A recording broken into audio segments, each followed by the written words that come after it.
there's also another element that we run into, and that is those that have mental or emotional problems.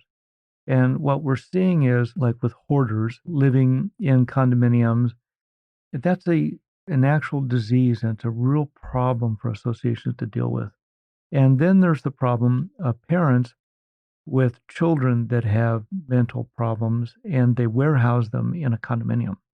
So it's cheaper to buy a condominium and put them in it than to institutionalize them. So we're running into those kinds of problems as well. And what do you recommend that a board does? How can they deal with that? That is probably the most difficult issues that we deal with are those kinds because with somebody, for example, that is a bully, a threat from a law firm on their letterhead that they're going to sue them if they don't stop misbehaving, they tend to comply. But when you've got someone with mental issues, it doesn't have any impact on them. Hmm.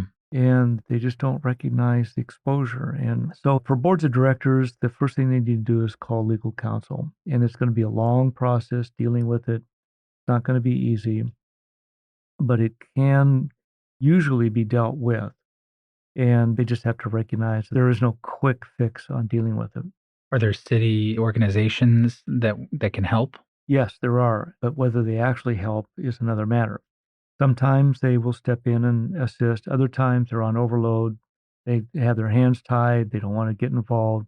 They can't get involved because they're too busy with other more serious issues, and they'd rather that the association's board deal with it.